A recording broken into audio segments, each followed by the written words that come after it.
Excellences, Mesdames et Messieurs, chers camarades, nous commémorons aujourd'hui pour la 3e fois l'anniversaire de la proclamation de la République du Mali.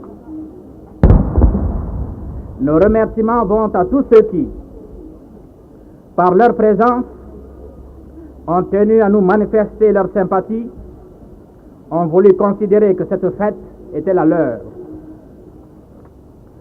Ces cérémonies se tiennent, chers camarades, quelques jours seulement après la perte cruelle d'un valeureux artisan de notre victoire, militant de première heure, d'un combattant qui emporte avec notre admiration le privilège immense d'être demeuré toute sa vie égal à lui-même et en parfaite communion avec les principes de notre parti. Aux vaillants camarades de Tombouctou Coulibaly, morts au champ d'honneur, je voudrais avec vous, au nom de la nation tout entière, rendre un suprême et dernier hommage pour le repos de son âme, pour qu'à jamais son exemple et son souvenir demeurent vivaces en chaque militant de l'Union soudanaise RDA.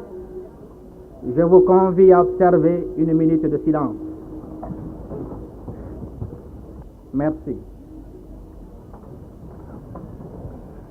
Chers camarades, au moment où nous abordons la 4e année d'indépendance de la République du Mali, il convient de faire une fois de plus devant la nation entière le bilan de l'action du gouvernement et du parti pour l'essor de notre peuple. Dans le domaine de la production rurale, l'effort a porté en priorité sur l'amélioration de l'infrastructure hydro-agricole, l'organisation de la paysannerie sur des bases collectivistes, la recherche et la vulgarisation de nouvelles variétés de production et l'équipement des groupements coopératifs ruraux en matériel agricole à traction animale. Dans ce sens, l'Office du Niger a aménagé à lui seul 3500 hectares de superplanage pour la culture intensive du coton et 3000 hectares d'extension nouvelle. Le centre de Baginda, les ouvrages dans les plaines de Mopti Sud, Djéné, Niafunké, Kaye, San, etc., totalisent 28 000 hectares de terres aménagées. Un effort important a été fait pour doter la paysannerie malienne de moyens de production modernes.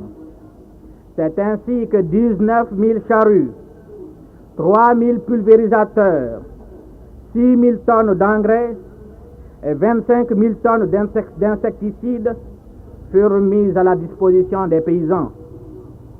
L'action d'encadrement rural rapproché se poursuit grâce au programme des écoles saisonnières, dont 35 sont achevées, tandis que 15 le seront avant mars prochain. Un nouveau programme de 50 écoles saisonnières sera lancé dès janvier 1964. L'organisation coopérative en milieu rural, support de toute l'action technique et économique, se poursuit. Les groupements ruraux de production et de secours mutuels se développent et embrassent de plus en plus plusieurs secteurs économiques. Des groupements ruraux associés, véritables fédérations des groupements, se constituent au niveau de tous les arrondissements. Toutes ces actions techniques, politiques et économiques, judicieusement combinées, ont permis une augmentation appréciable de la production. La production du coton à laine a dépassé de 46% les objectifs fixés par le plan.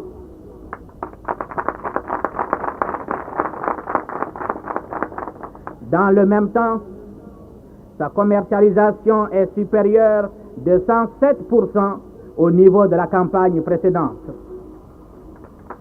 Si les objectifs de la production arachidière n'ont atteint que 75% à cause de la rosette, ceux du paddy et du mil sont réalisés respectivement à 118% et à 103%.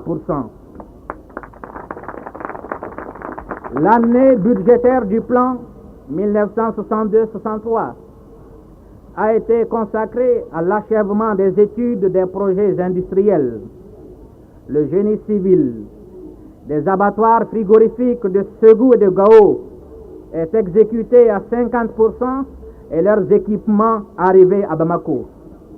Les travaux de ceux de Caille et de Bamako se poursuivent dans de bonnes conditions. La nouvelle huilerie de Koulikoro, d'une capacité de traitement de 30 000 tonnes d'arachide coque, sera mise en service en juillet prochain.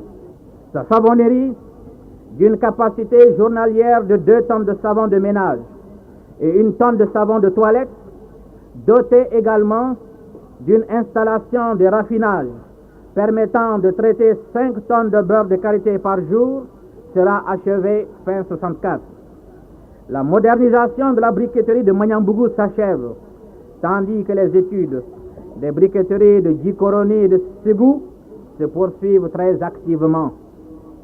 Les études technico-économiques de certains projets très importants pour notre économie s'acheminent vers leur mise au point définitive.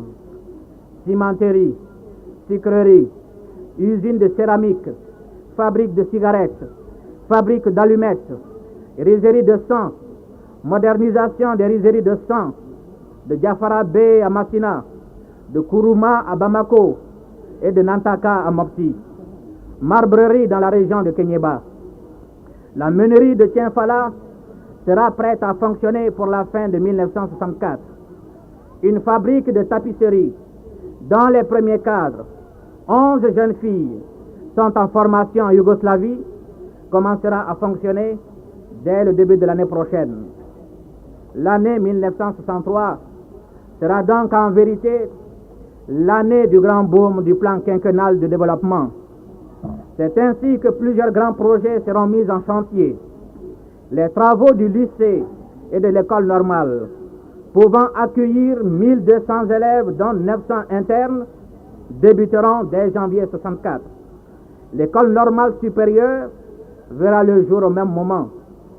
Les études pour la création d'une école d'administration et d'une école d'agronomie sont en voie d'achèvement et les travaux commenceront au cours du premier trimestre 1964. Les travaux d'exécution de l'économie de l'Institut d'économie rurale et de l'Institut de biologie humaine seront entrepris dès le mois prochain. La construction du stade de Bamako, comptant 25 000 places, se poursuit à une cadence très encourageante. Le centre de formation professionnelle, pouvant recevoir 300 élèves, lui aussi se monte. L'année écoulée a été marquée par la mise au point de dossiers techniques de réalisation de grands ouvrages d'infrastructures prévus au plan. Néanmoins, signalons que le bitumage de la route San-Mopti, 220 km, est achevé en juin dernier.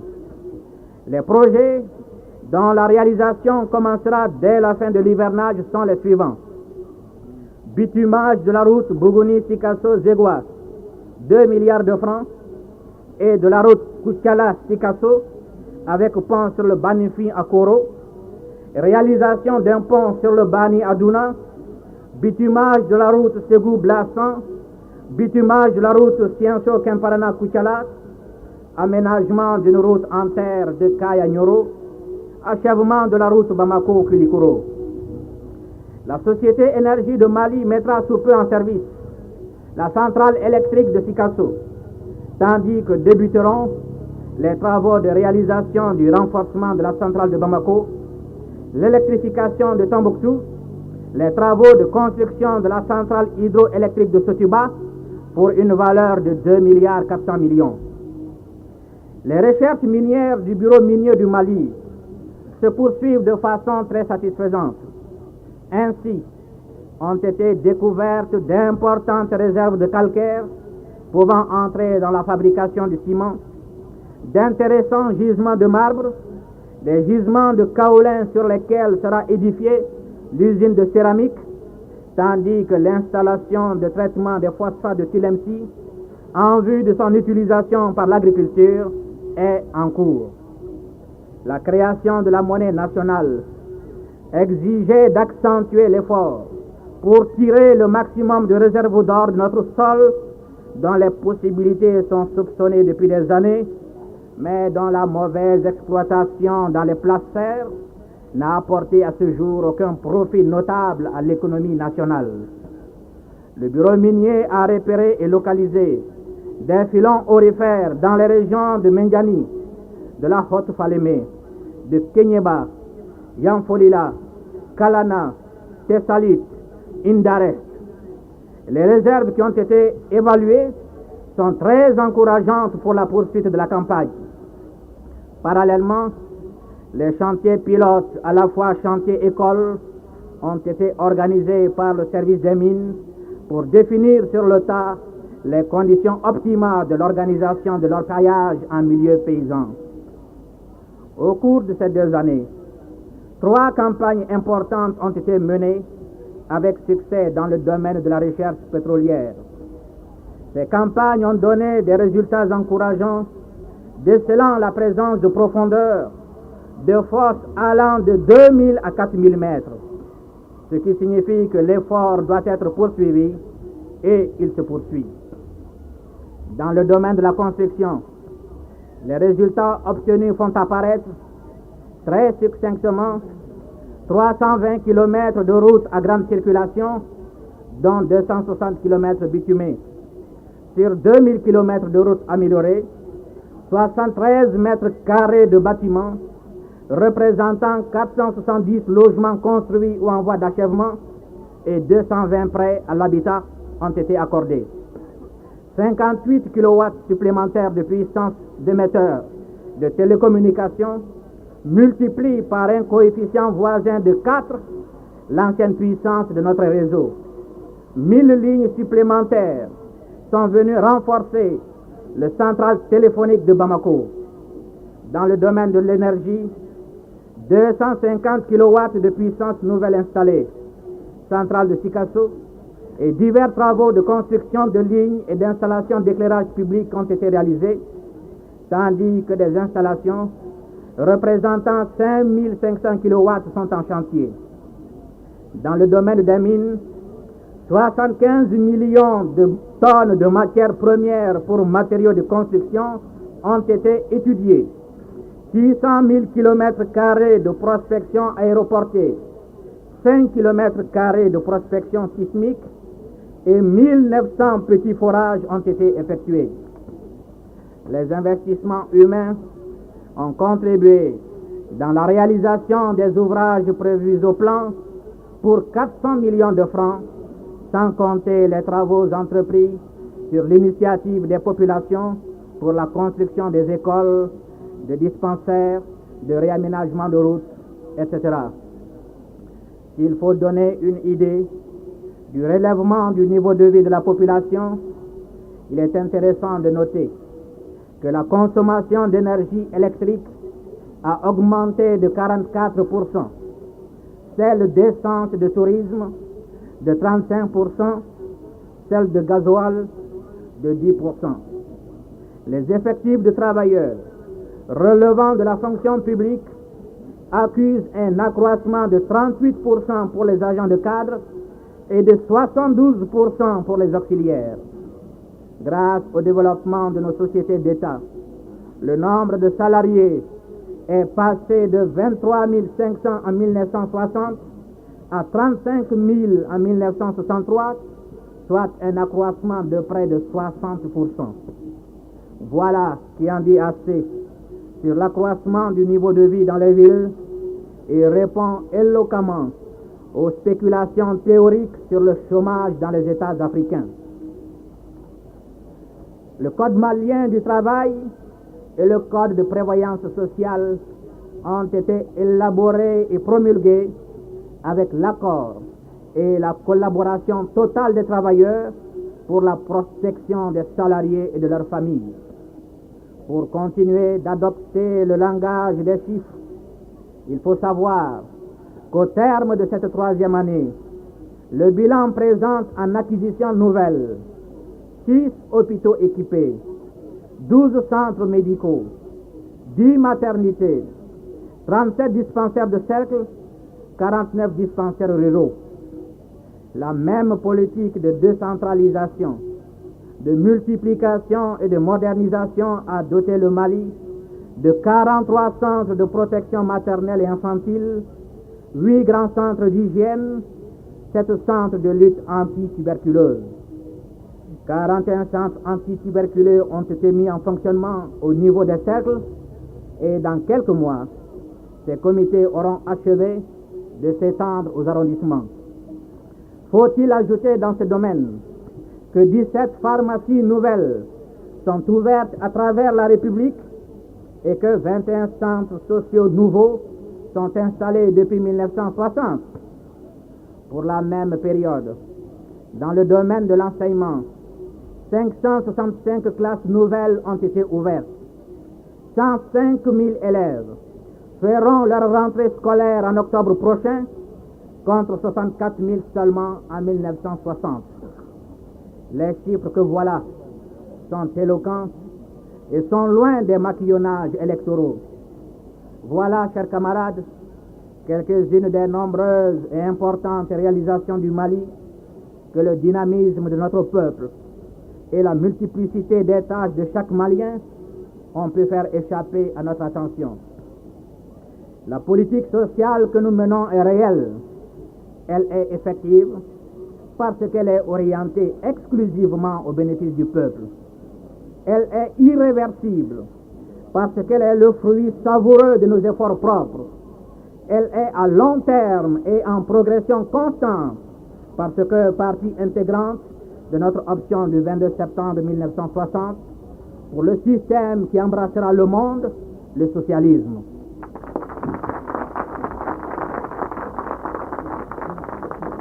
Oui, notre politique sociale de l'Union soudanaise RDA n'est pas au service de la démagogie. Elle ne peut être le bouclier des tenants d'une politique de démission nationale ou de soumission à une puissance quelle qu'elle soit.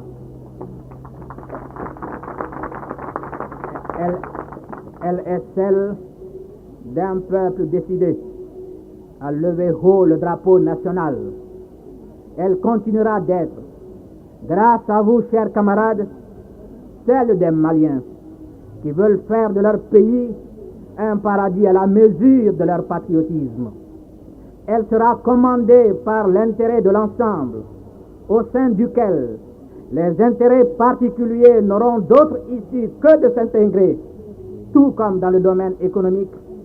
L'initiative privée ne se justifiera que par une conformité totale avec le plan de développement et une harmonie parfaite avec les objectifs socialistes de notre pays.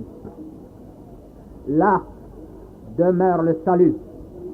Les séquelles de l'injustice sociale, les structures coloniales comme leurs bénéficiaires devraient se convaincre que c'est là la seule alternative, car chaque jour, patiemment, mais inexorablement, notre peuple, sous la direction de son parti, effectue un pas en avant et précis dans ce sens.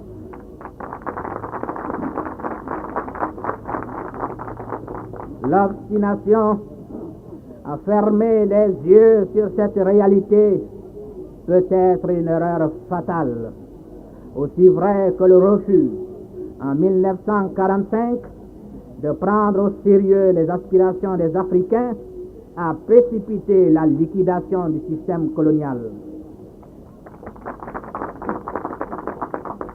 Les subterfuges et les tricheries n'y feront rien. À notre option décisive, il faudra se soumettre pour des raisons de raison, à défaut de celles du cœur.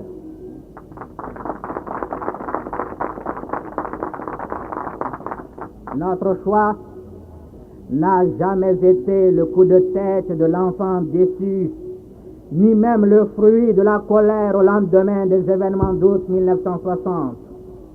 De même, notre option ne peut s'infléchir à la faveur de la coopération avec les autres États d'Afrique ou d'ailleurs. Celle-ci, au contraire, relève de notre profond attachement à l'unité et à l'entente entre États. L'unité africaine, parce qu'elle se pose aujourd'hui en termes de rapprochement et de coopération, a guidé le Mali dans sa politique extérieure.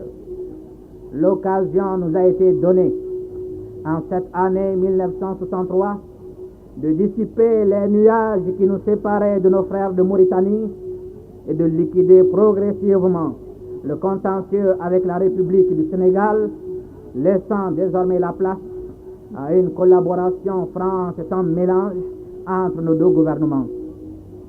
Le Mali leva ainsi bien des appréhensions à la veille de la conférence historique d'Addis Abeba, dont les décisions et les recommandations constituent pour nous un guide et un bréviaire dans notre politique internationale. Addis Abeba a scellé l'alliance des Africains pour poser en termes de choix les problèmes du continent à ces grandes puissances, pour qui l'Afrique demeure l'objet de leur histoire. Les chefs d'État africains, par leurs décisions, ont porté au paroxysme la crise du système des forces rétrogrades, en aiguisant et en aggravant les contradictions des forces d'argent sur leur terre de prédilection. C'en était trop pour mériter bien sûr les foudres de celles-ci menacées dans leurs intérêts. L'événement a suffi pour faire éclore sur notre continent la lutte entre les grands intérêts.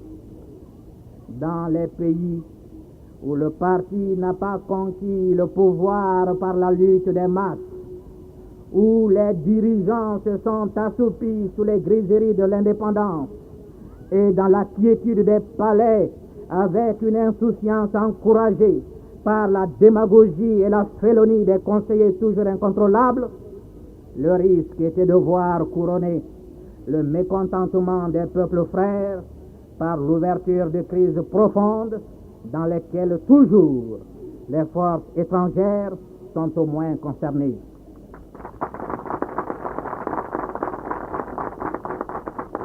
Les événements actuels trouvent en effet leur origine profonde dans les velléités d'un dirigeant africain de mener une politique indépendante de celle du colonialisme moderne. Il n'est pas sans intérêt de relever à cet égard que les apatrides se recrutent presque toujours dans les rangs des ex-cadres moyens non reconvertis de l'administration et de l'armée coloniale. C'est en définitive l'absence totale dans le peuple du sentiment réel d'avoir été libéré qui est à la base du succès provisoire des ennemis de l'Afrique. Le moment est venu pour chaque État africain de tirer avant trop tard les leçons qui s'imposent et que dictent à la fois le patriotisme et la morale tout court, à savoir que tant que le peuple n'est pas libéré, il lui reste toujours une révolution à accomplir.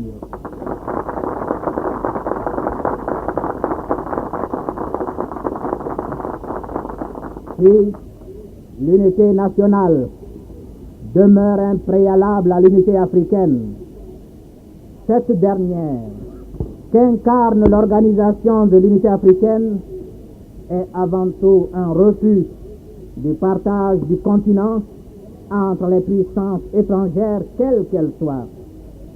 Dans cette optique, chers camarades, les groupements régionaux existants ou à venir ne doivent pas échapper à l'examen critique et serein des Africains. Dans un monde et à une phase où l'économique précède et sous-tend le politique. C'est dans le même esprit que depuis 2 ans, le parti a engagé le gouvernement dans la voie de la coopération avec tous les pays du monde. Notre vigilance sera d'autant plus accrue qu'il s'agira de notre option socialiste, de l'unité de notre peuple, c'est-à-dire du contenu et des objectifs de notre révolution. À cet égard, le Mali, parce qu'il repose sur une véritable démocratie, n'a jamais tenté d'imposer ses vues à qui que ce soit. Il n'en demeure pas moins fermement jaloux de sa liberté d'action sur le plan international, de son droit de décider quand il veut et comme il veut de sa conduite vis-à-vis de tel pays devant tel ou tel problème.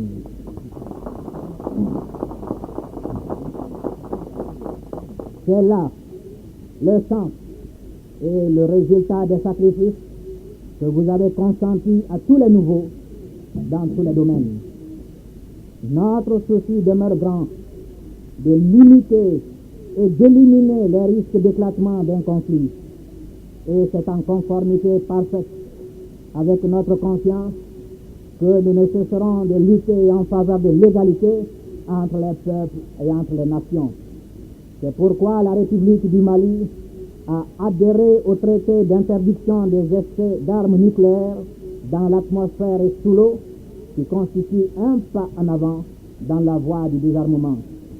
Mais comment garantir la paix lorsque des peuples sont aujourd'hui réduits à l'esclavage par la seule volonté de certains pays?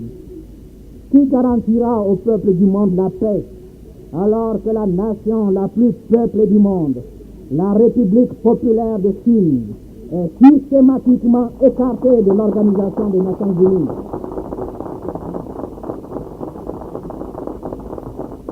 Alors que parallèlement, contre le gré de plusieurs dizaines de nations, on impose la présence du Portugal et de la République sud-africaine au sein de l'ONU.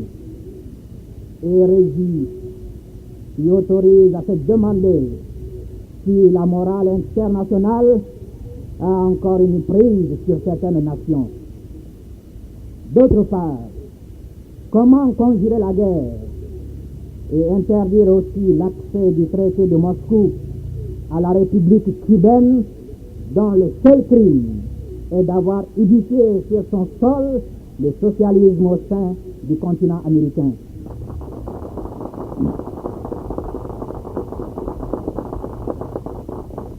Camarades, je vous le demande, comment garantir la paix et proliférer les bases stratégiques à travers le monde et poursuivre la production et le perfectionnement des armes de destruction massive? En résumé, le traité de Moscou est un pas qui en appelle d'autres encore pour répondre à l'attente de tous les hommes. Il n'y a pas de paix durable sans la liquidation définitive du colonialisme sous toutes ses formes. C'est pour cela que la conférence d'Addis Abeba, en organisant et en soutenant cette lutte, a apporté une contribution de soi dans la bataille pour la paix. Avec la même conviction, les États africains ont décidé le boycott du Portugal et de la République sud-africaine dans la politique actuelle. Défie avec arrogance l'Organisation des Nations Unies et tous les grands principes de l'humanité. La République du Mali et les États africains en particulier, sur ce problème, comme sur celui du fascisme portugais, auront pu avant longtemps dénombrer leurs amis et situer la responsabilité de certains pays, tant sur le plan de l'aide militaire que celui du soutien économique accordé à ces pays, ennemis de l'Afrique et de l'humanité tout court.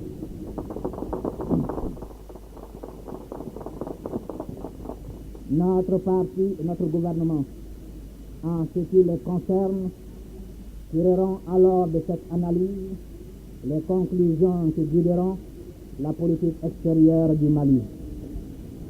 Chers camarades, Bien d'États africains ont affirmé construire le socialisme, comme la République arabe unie, le Ghana, le Dahomey, l'Algérie ou le Sénégal. Depuis le 22 septembre 1960, nous avons dit à la face du monde qui nous sommes et ce que nous voulons. Les militants de l'Union soudanaise RDA se sont déclarés fossoyeurs du capitalisme au Mali. Il n'y aura en terre malienne, je vous le dis, ni exploiteur ni exploité.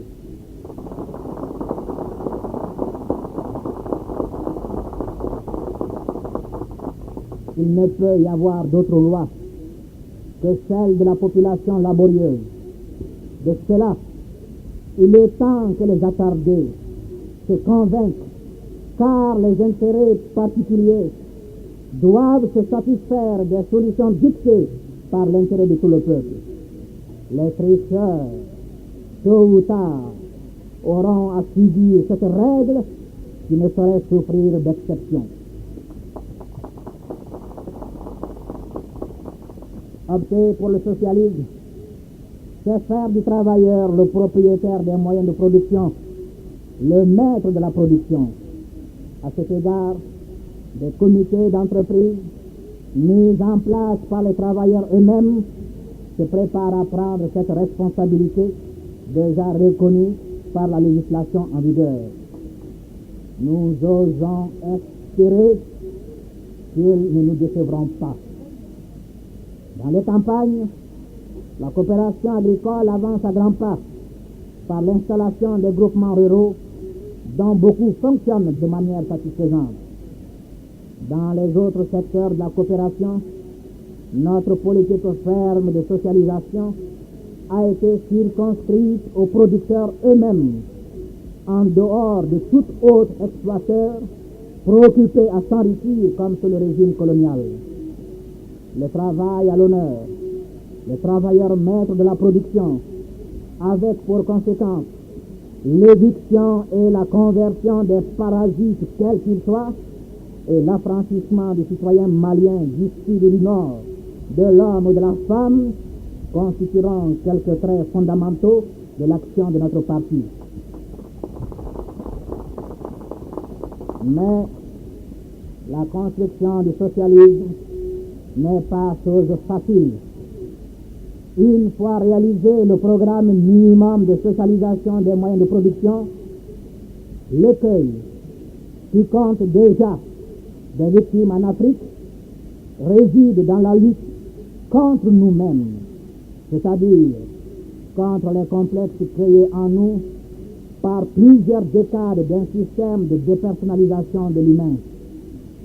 Pourront franchir le cap ceux qui sont déterminés courageusement à liquider ces complexes, parce qu'ils en ont non seulement la conviction, mais la foi. Pour aider à l'affermissement de celle-ci, le parti a institué les écoles de formation de cadres qui ont accueilli cette année environ 800 cadres politiques. Cette formation sera poursuivie sans tarder au niveau des responsables administratifs et trouvera dès novembre prochain son caractère permanent d'institution du parti.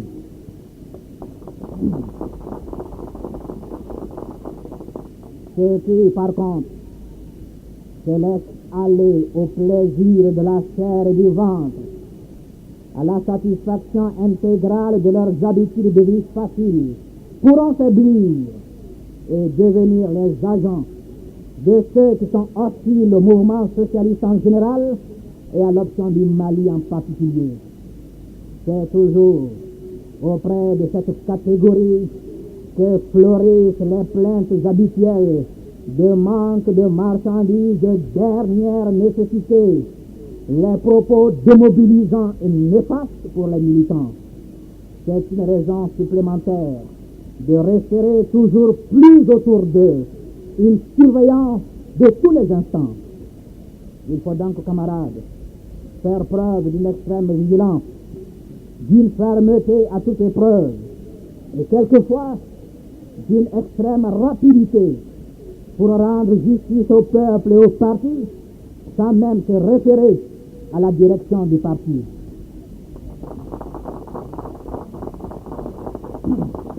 Rendre justice au peuple, c'est neutraliser sans hésiter les adversaires de notre option. C'est imposer partout, à quelque prix que ce soit, la justice et l'équité. Rendre justice au peuple, c'est mettre tout en œuvre pour encourager le travailleur et créer les conditions de l'émulation socialiste.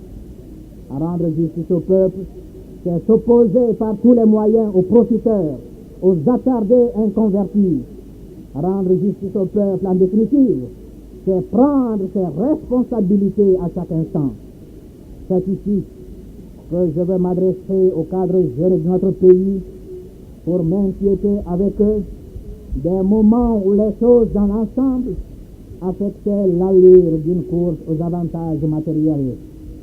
Il reste que dans de telles situations, seul leur sens de la responsabilité est en cause. Car être responsable, c'est diriger, c'est orienter. C'est aussi contrôler de près l'application des principes démocratiques du parti qui, en aucun moment, ne peuvent être jetés par-dessus bord. La confiance qui vous est faite est bien sûr celle du parti et du gouvernement, celle des militants qui attendent de vous autre chose que les complaisances inadmissibles, les partisaneries intolérables, les complicités déshonorantes. Faute de quoi, vous aurez contribué à renforcer les mœurs électorales que partout en Afrique, le colonialisme a laissé en héritage aux jeunes États. Vous aurez favorisé la formation de clans sur la base de principes contraires à ceux du parti. Ainsi, doit vous apparaître l'interdépendance qui unit le parti et le gouvernement.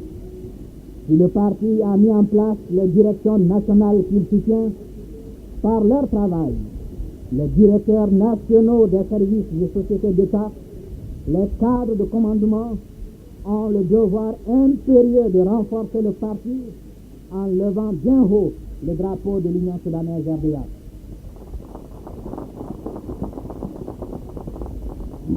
Vous êtes déjà un certain nombre à avoir vérifié que vous avez pour cela le soutien ferme et absolu de votre secrétaire général. Mais encore, faut-il que pour cela, lorsque vous avez épuisé les recours possibles, ce dernier soit saisi des difficultés que vous rencontrez dans la juste application des principes arrêtés en commun et de la législation en vigueur.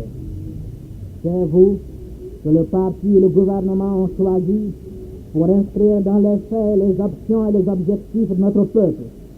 J'ai confiance que vous continuerez de justifier ce choix et d'agir en militant convaincu et en patriote décidé.